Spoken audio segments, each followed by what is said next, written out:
The 6 to 7 Figure Show, episode 105, the best of the 6 to 7 Figure Show series. Broadcasting from the Valley of the Sun outside Phoenix, Arizona. This is the 6 to 7 Figure Show. Tired of working so hard and having no time? Take your six-figure practice and turn it to a thriving seven-figure enterprise. And now, your host, author, speaker, mentor, and strategist, Frank Bria. Welcome to the 6 to 7 Figure Show. I'm your host, Frank Bria. Welcome to this special best of series. Before we get to today's hand-selected episode, a quick message from our sponsor brought to you by High Ticket Program. Any service business owner looking to reach seven figures suffers from the same problems. When you start the journey, you're on your own, managing tasks and maybe a few team members. But as a seven-figure business, now you need a team that's executing for you day in and day out. Somewhere along the way, you have to hire, train, and manage these team members, even if you've never done this stuff before yourself. And if you don't manage scale and growth at the same time, you'll end up crashing under the weight of new customers or building an expensive operation you can't afford to keep running. If you want to avoid these problems and get past seven figures, then let's talk. Let me map out a plan for you of pain-free growth. I'd like to speak with you personally and tailor the plan for you. So text HTP to 602-698-7575. Now, that is my direct line. Those messages come to me directly. So if you're serious about finally getting past the seven-figure mark in your business, text HTP to 602-698-7575. And I'm joined today by my good friend Adam Franklin, who is the author of the book Web Marketing That Works, which was an Amazon #1 bestseller. Lots of people call themselves bestseller authors. I was #1, just to be clear about that. And professional speaker, university lecturer, CEO Blue Wire Media. His blog was named Australia's #1 business blog, and his podcast #9 on Entrepreneur Magazine's top marketing podcast. So Adam's work's been featured in Forbes, Huffington Post, Entrepreneur, The Australian, and what Adam does is help professional advisors and consultants win high-value clients. He teaches thousands of students with his online courses and coaching programs and his weekly Blue Wire News email, which I still get every week, that goes out to 28,000 professionals worldwide. Thank you, Adam, for being here. Really appreciate it. It's a pleasure, Frank. Thank you for having me. Yeah, absolutely. So let's get kind of things kicked off with the what you do. So you've got a book, Web Marketing That Works. What part of sort of digital marketing do you serve? Yeah, that's the book. And what part of that industry do you serve, and who do you typically work with? I know you said sort of professional advisors and consultants, but can you break that down for us a little bit more?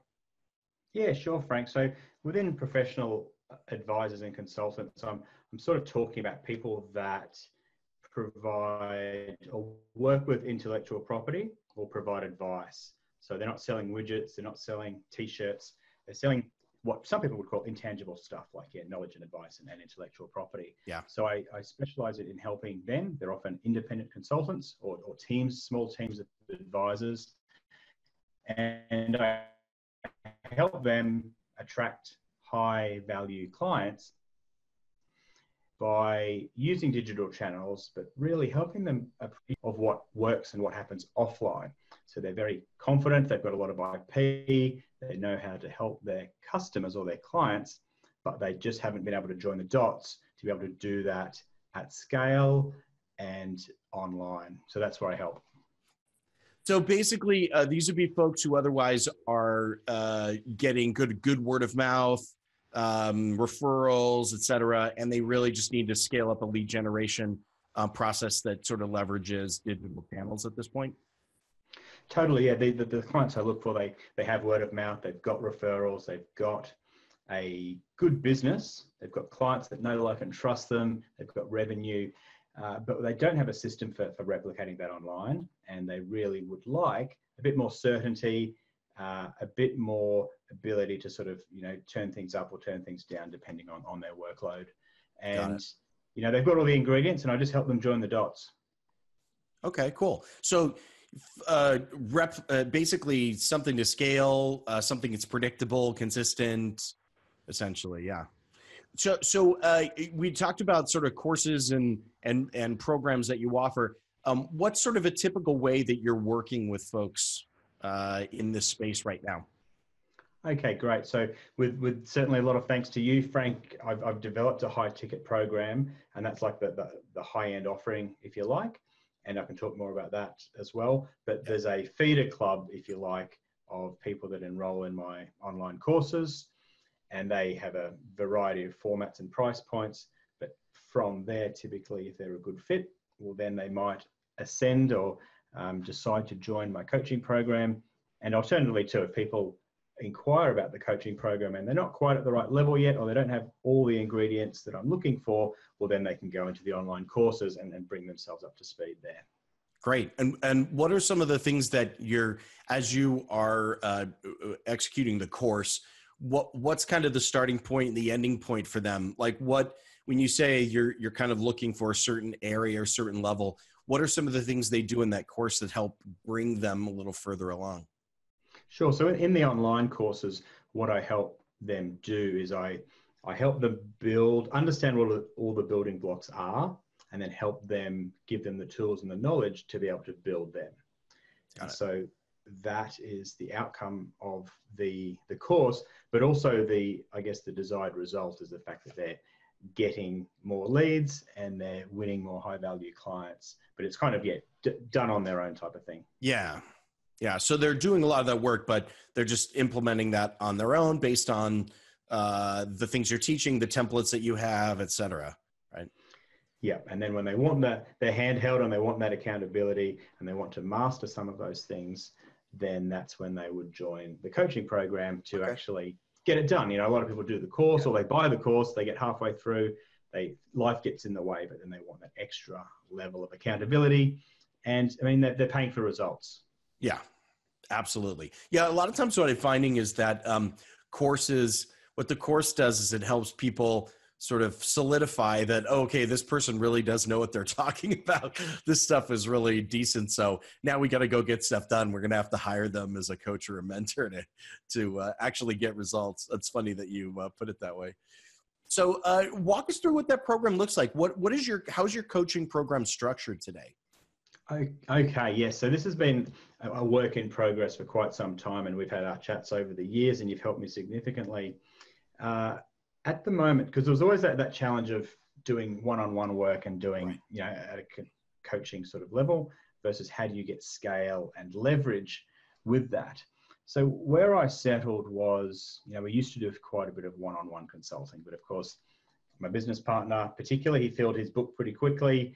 I was focused more on the online courses and some consulting, but you feel your week up and then there's no more room to move. So you get a bit exhausted. You find yourself saying the same thing over and over to different clients. And there's all this value there, particularly of other clients comparing notes and getting to know each other, but also saying it once and having everybody benefit to then free up your time to work with either more people or develop more material for them. So the group coaching program is where we got to, and it's got elements of one-on-one and it's got elements of a peer group. And we draw the analogy, Toby's an Olympic water polo player for the Australian team back in the Athens Olympics in 2004. Wow. So we used to play water polo as juniors together, but he sort of went on to that level. And there's a lot of comparisons to sport and training and coaching that relate really well to this. So there's a lot of training as a group. When you've got peers, when you've got people that are pushing you to be better, that are holding you accountable, you perform better. So there's an element of that in the coaching program. And there's also the element of one-on-one coaching. So oftentimes you need specific help with a drill or a task or something very unique or specific to your business right now. So there's the one-on-one aspect of coaching directly with me. And there's also, I guess, just having the library of content or essentially the training programs to sort of do in your own time, but learn and keep practicing and getting better, which is what, athletes or what have you do. They go home and do their weights routine, their push-up routine, their nutrition, their whatever it is. And you don't need your peer group around you for that. You don't need your coach on the phone in front of you, but you know what to do, so you can refer back to that information. So for the coaching programs, the content, there's the community, and there's the coaching. So they're the three components. Yeah, that's great. And so you've covered the bases of basically making sure good skills, accountability, and mentorship are all there, and keeping people going. One of the things that you mentioned that I want to drill into a little bit more in depth, because I think this is a really important piece. You've mentioned the element of people performing better in a group. And I think for a lot of people, they might not immediately believe that or think that that's the case, or, but you're seeing that as well. You're seeing that as you put people in groups, as they start to bond and form a community, it actually creates better performance. Is that your experience? Absolutely. It took me a while to get my head around to that, because I had this misconception that people valued one-on-one stuff more.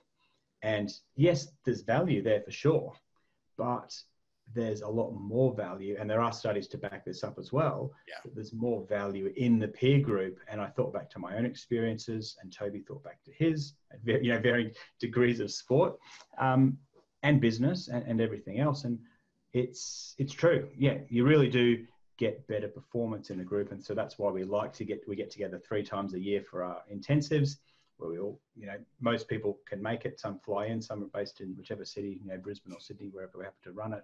But it's great. We can all get to see each other, meet each other, learn from each other's experience. And then when we do get on the group calls and in the Facebook group and everything else, then yeah, there's that accountability and that friendship as well. Nice. Yeah. And that is a thing I think is a misconception a lot of people have, is that there's better value in that one-on-one. For some reason, they feel like that higher level of intimacy just creates better results, or a more sort of unique pathway for them to get where they want to go. But I do think it misses out on all of those other great benefits, not to mention the fact that you can scale it, but forget that. Just that it's better for the client as a whole. That's perfect. Yeah, by having the group, you're benefiting from the other, however many people are in the group, and all of their knowledge and insights and experiences going on this same journey. So it seems a bit crazy not to. That's the thing, right? You can't really replace all of that. I mean, each as well skilled as I think any program owner would be. They don't know everything, and they're not going to come up with all the different insights or all the metaphors or all the perspectives that it might take to help people get where they want to go. So that's a really fascinating perspective. What are some of the things, Adam, you and Toby, your business partner at Blue Wire Media, what are some of the things you guys have run into that you've needed to adjust as the business has grown, as you've taken on more clients? What are some of the lessons you've learned or things you had to change through that process? For sure. Look, Blue Wire as a business has evolved and iterated since 2005. So there's lots of changes in that early part of the journey. But if we focus more on the recent couple of years in terms of developing this high ticket program that you've been so instrumental in helping us with, it has been the transition from one-on-one coaching to the group coaching. To us, it was like, we didn't believe it ourselves at the start. We thought one-on-one was more valuable. Why would people want to go to the group environment?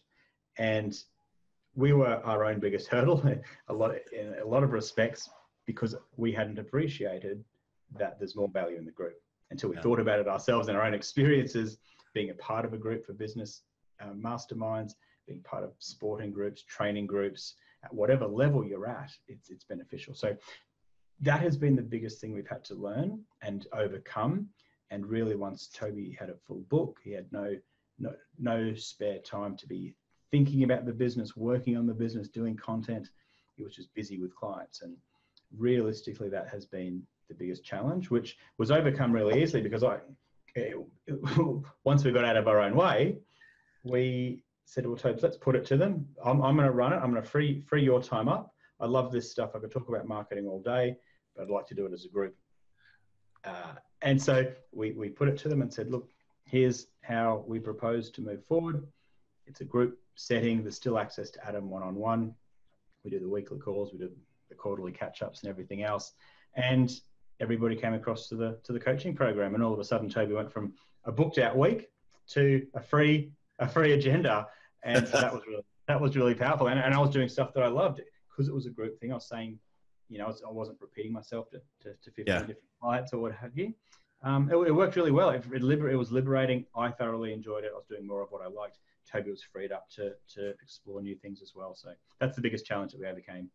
That's amazing. Yeah. So fundamentally, overcoming the leverage point for delivery to help you scale. That's a critical piece.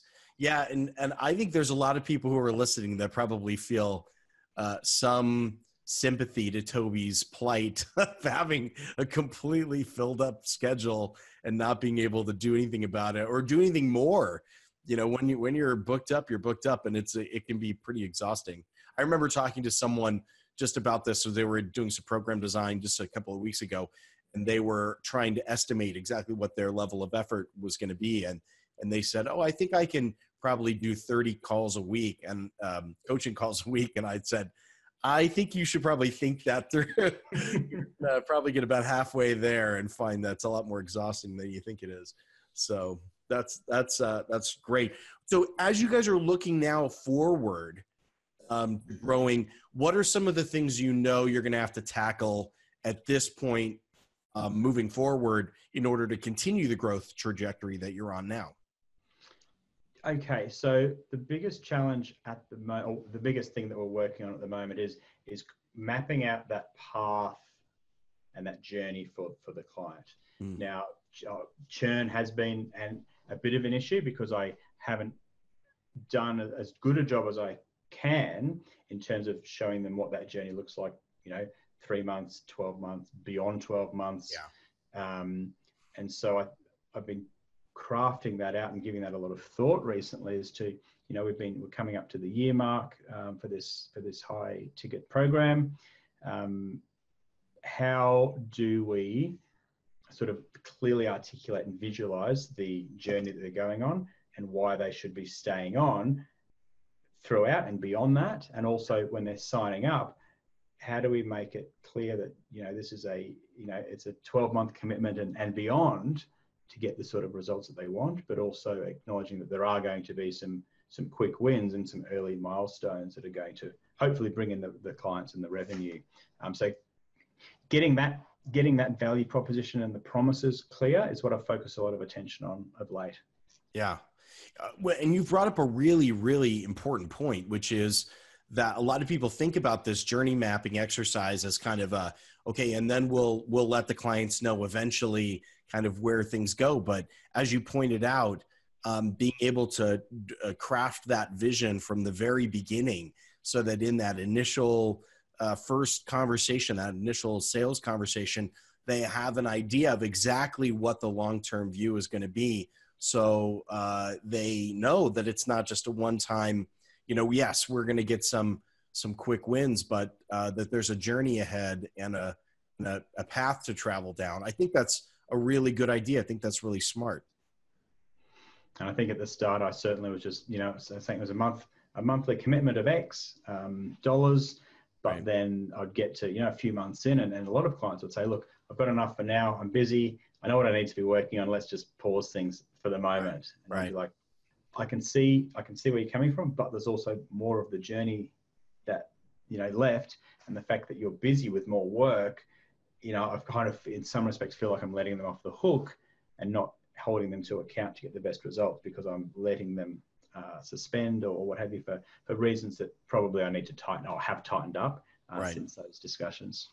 Well, it feels like what you're describing is what a lot of times I describe as the difference between a continuity program and an ascension program, where a lot of people try to get that sort of month over month membership feel to things. And then they get surprised when a couple of months in, the client doesn't want to stick around anymore. And it's that lack of momentum that people feel that gets kind of loses that feel. It loses that excitement that happened at the beginning that got them to the spark that got them in the first place. So yeah, I think that's a smart move, a smart thing to be looking at going forward. Yeah, if they can't track their progress and see where they're at and see what there is to go, then I don't blame them just to go, all right, it's been a few months. Well, all right, I'll just cancel it because I don't know what's next, and it's totally understandable. So yeah. So as you've been working with more and more clients, are there any systems or processes that you've put in place now that you feel are really helping you in the delivery process, or team members that you've had to add on board as that client base has grown? Look, it's certainly in terms of like organizing events and stuff, it's always handy to have a bit of help on the logistics there. Yeah. But what I've found has been the biggest, most useful thing of late has been to be a bit more strict or directive, I guess, in terms of if I find a client asking questions about stuff that's already in the course, say they booked a half-hour consult with me, and they ask me about something like how to update their LinkedIn profile. Yes, in the past, I would probably have talked them through it on the phone, but now it's much more valuable for both of us if I go, look, go ahead and watch module 1 of this part. There's 3 or 4 lessons.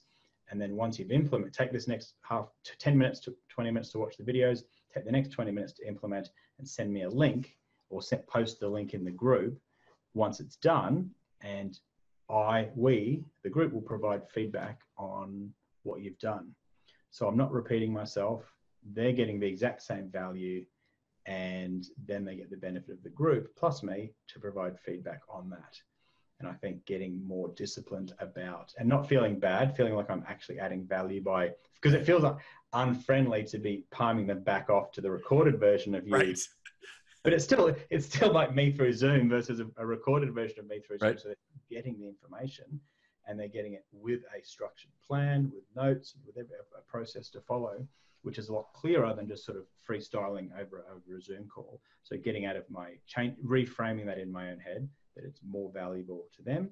It just happens to be also a better use of all of our time. Well, and with a focus on implementation, that's the part I loved.